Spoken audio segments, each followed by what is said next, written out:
Hi guys, at the hospital now. How are these knickers? Not to mention it's just fucking cruel. Like, not everyone wants to be a size 6. Not everyone should be a size 6. Now, they needed 6 litres of saline to empty my rectum. Hi guys.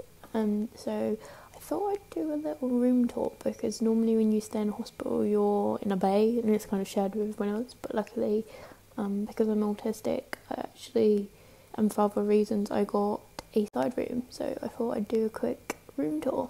Starting from over here, as you can see I've got a big window, a suitcase, my bed, which outside my window I've kind of got like a little garden view, locker, and of course my bed. My bathroom I obviously have a toilet, a shower, a sink, all of my bits, towels, wash stuff, that's not mine, I have no idea who that is. But yeah, so that's kind of my room. It's just a really nice little room that thankfully I had to myself, and then obviously that just goes out into the wards. Yeah, so that is my room tour. It's very quick, it's very simple, but I'm very fortunate to be able to have a room to myself.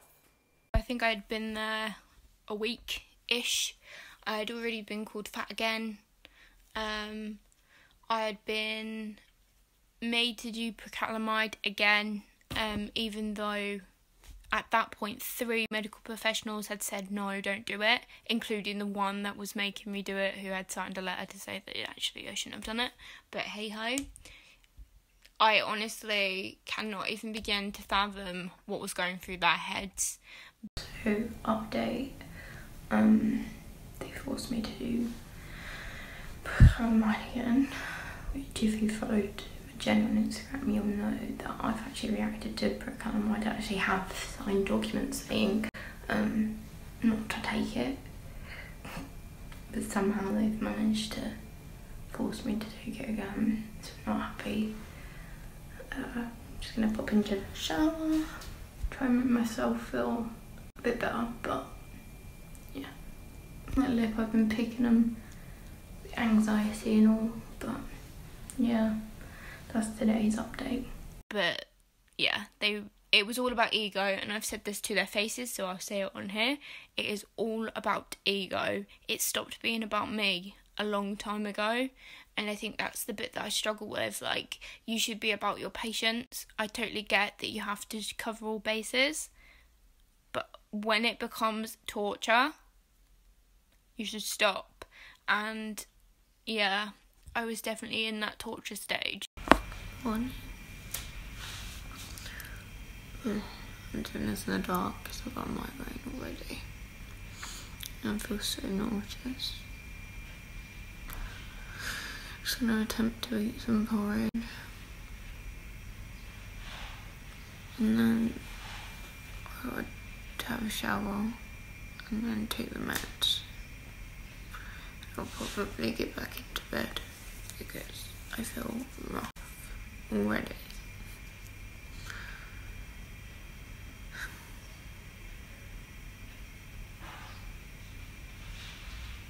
Just want to sleep, I'm not gonna lie.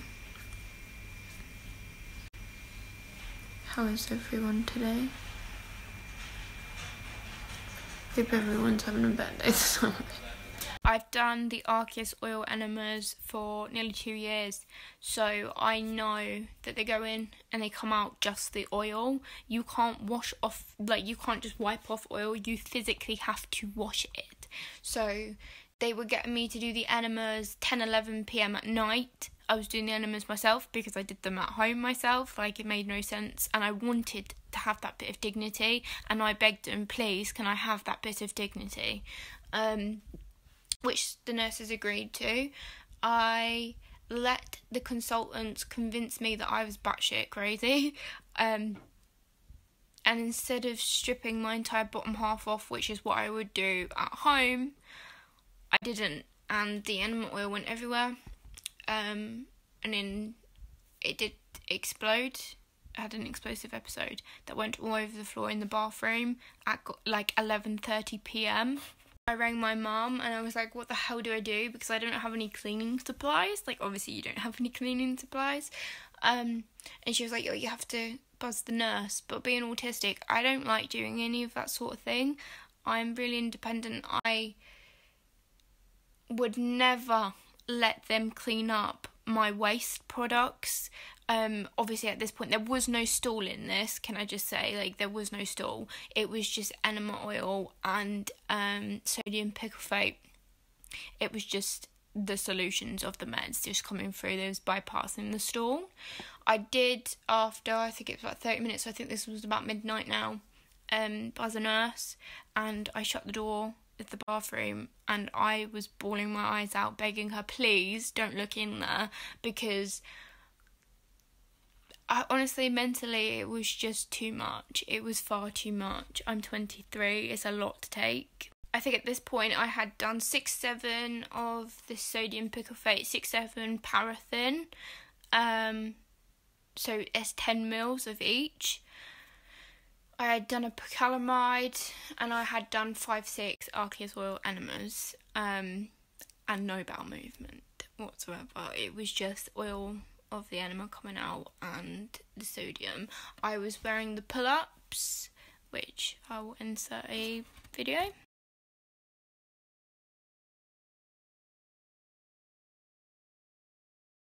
I wanted to include that in there because people associate the pull-ups with the older generation, but I can assure you a lot of the younger generation wear them as well. And I didn't want anyone to feel like they're isolated or alone in that, because actually a lot of us do wear them. I wore the pull-ups a lot before I had flow because I have urinary urgency and incontinence, and I also suffer from bowel incontinence, which is hilarious because I suffer with the slowest bowel on the fucking planet. But yeah, I can't control bowel movement, so I definitely cannot control the oil. So it was just coming out. I would get in the shower, wash. By the time I would get to the door, there would be more enema oil coming out. So I was sleeping in enema oil, and I felt filthy. Got to the point where the nurses were like, right, we're not doing it today. They could see that mentally I was really struggling with this, and I still am. Like, to think back on it, it's very traumatic.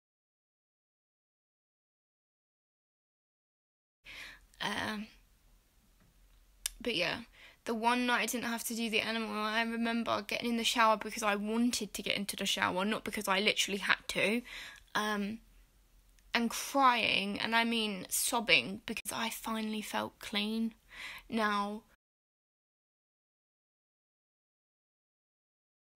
when your patient is at that point where they're sobbing because they finally feel clean, that's it. Like, I wouldn't be able to push someone personally past that, and unfortunately they continued to do that. I did ask for bed pads, which is what this video is about. So I thought I'd do an update. Not everyone started some of the meds. So I did the enema, which just goes in and comes out like I told them. And it went literally everywhere. And I'm saying this because someone else out there is probably having the same issue and they feel like they're embarrassed. I had to get straight into the shower at midnight, and I've had another accident and I just don't have enough energy to get back in. Embarrassment, pull-ups, and got bloody bed sheets, and it's a horrible situation. But yeah, that's all I wanted to say. We're in a similar situation. I'm struggling, guys. That's not a mark on my face, by the way, it's just where the light's hitting me. But I've already had 2 accidents. which is kind of hard to admit, but it is what it is. I've already had one shower at midnight. I'm literally just sitting in the room thinking, which is hella degrading. But is there not energy to have another one? I've got bed sheets on. I just don't want to mess the bed because I don't want the nurses staff to do it. It makes me feel guilty. A horrible situation. Gist of them video clips, because they're not the easiest to understand, because I was obviously very upset and I was leaning on my mic, which obviously when you're in that moment you don't think about mic. I had asked for bed pads for the bed because mentally I couldn't take any more to tell them that I had accident after accident after accident, and I didn't want them to have to clean it, which, can I just say, they did not clean anything. I had several accidents throughout my stay and I did not let them clean anything. I was at one point on the floor of the bathroom at gone midnight 1 a.m. scrubbing oil off the floor, and I mean scrubbing. They gave me a pack of the bed pads, and that way I had the ability to change them when I needed to, instead of just asking for them, because I was embarrassed. Like, it's not a nice situation. In the clips that you're about to see, I had a bowel movement, and I say that loosely because it was like, I called them boulders, but yeah, there wasn't a lot, but I witnessed blood just pour out myself. Yeah, and I was in so much pain, I was exhausted, I was scared, I had had enough at this point. To be honest, I had beyond had enough. I had enough day one.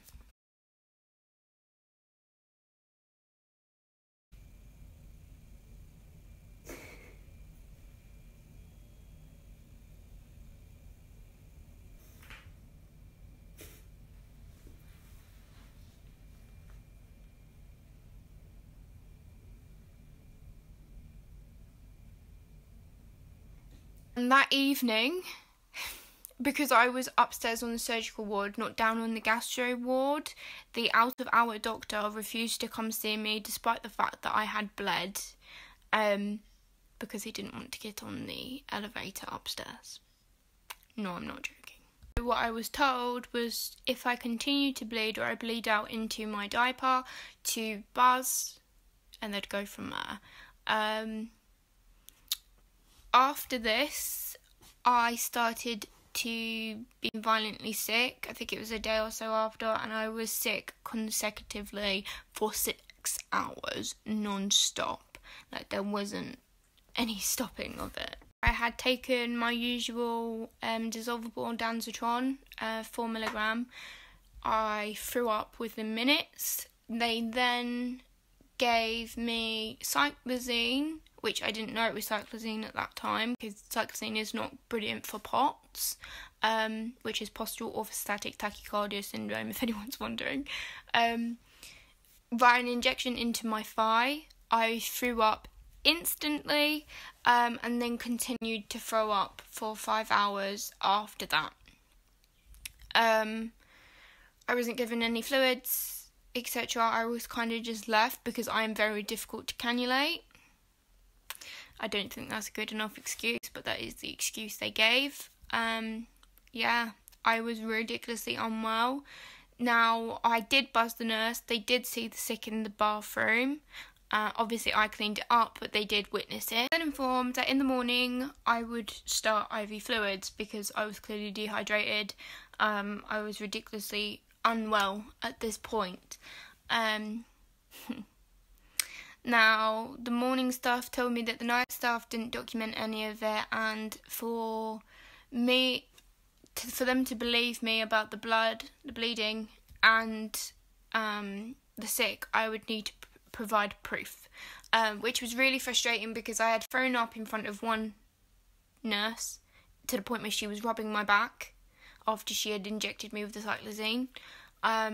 Another nurse had taken 2 sick bowls out of the bathroom, and another nurse had witnessed the blood all over the floor that came out of me, which I then cleaned up. And I had documentation because I documented everything from start to finish. I was advised by a nurse to document. And having people not believe me, which was insane because, like, it obviously happened. You can't fake this shit. Like, it happened. She left me a whole 24 hours without fluids again.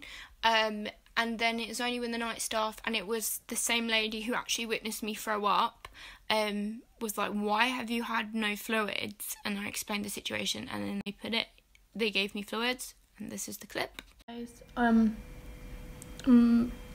would say I'm feeling better because I don't want to jinx myself, but the fluids are definitely helping a little bit. And then they've upped my ondansetron, IV ondansetron, from 4 milligram to 8. Not milligram, mils, sorry, because obviously it's fluid. But my cannula started bleeding, so I don't think it's going to last much longer, and I would bet money that they wouldn't put another one in because I'm difficult to cannulate, but I've still got a lot of fluid to go. Not to mention I need the IV thickness, so we will see. A bit worried about that, but I've just managed to eat my toast and I've drank all the soup. Pretty proud of myself. I just hope I don't puke it up. Yeah, but I'll see you all on my live. I'm attached to 101 thing. Joke's only 2, but it feels like 100. I'm ready for bed. This thing has got a mind of its own. I would stand on it, but I feel like it's gonna fall.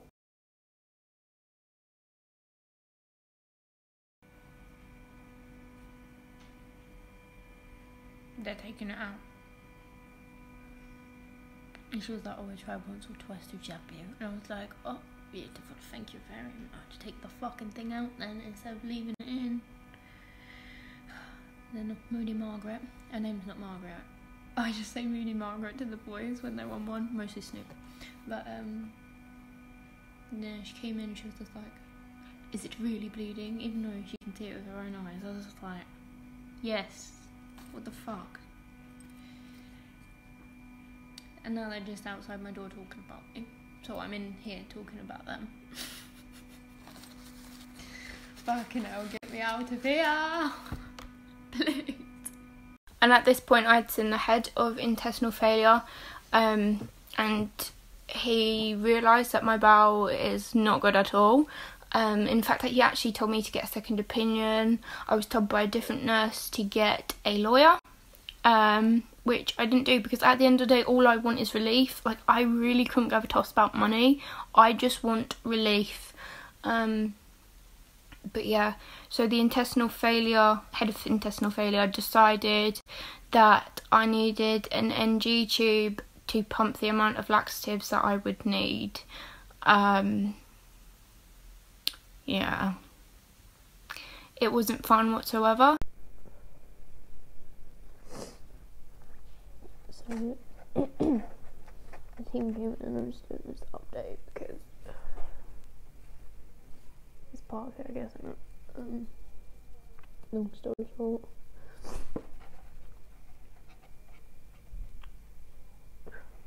they're putting a feeding tube in to the laxatives, pump me with laxatives, and then they're doing this like anti-sickness med, which is an injection which I have to take home afterwards, which apparently can like make you really drowsy and stuff like that as well. Not happy about the situation, hence why I don't want to talk. Yeah.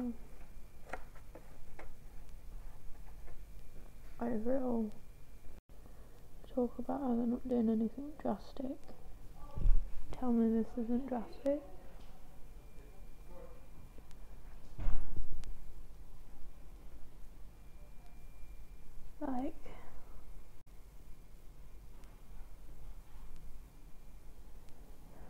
I'm in here by myself.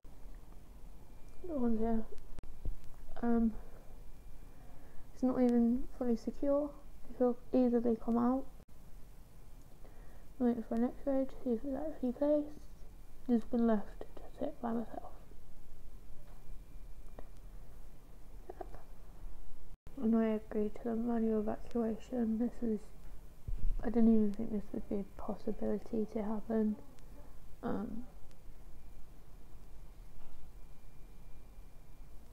I'm kind of numb. I want to cry. It's not even touching it. Like, I'm angry and I'm upset with the torture that I've been made to face. I'm disgusted. Utterly disgusted.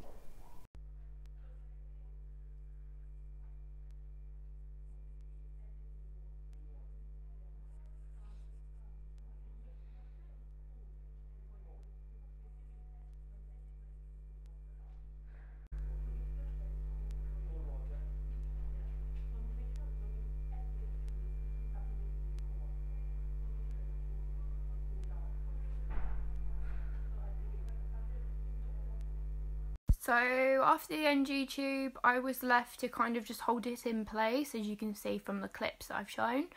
They also tried to tape it downward to my chin, and I honestly got so annoyed at this point. I know people that have feeding tubes and they're always taped here, so I taped it myself.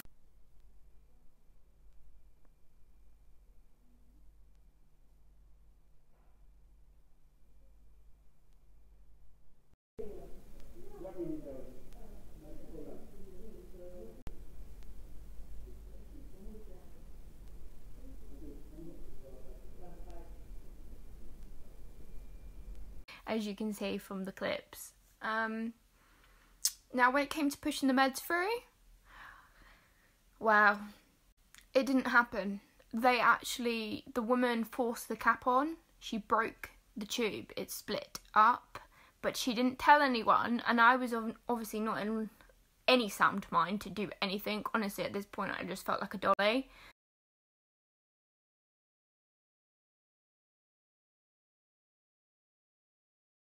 We only realised when one of the nurses went to push the meds. Sensory-wise, I was really struggling. I did not enjoy the NG tube whatsoever, and I refused for them to place another one at that point. Yeah, it was not happening. I just couldn't take any more from them. I really couldn't. So I downed the cup of laxatives and I said, look, I'm not doing the NG tube, it's not happening. Nothing happened. I had no bowel movement. The next day I felt a pressure, and then she also gave me butt plugs, and no, I'm not joking, it's very graphic. I want people to realise what chronic illness warriors actually go through. How is this acceptable? I am a human being.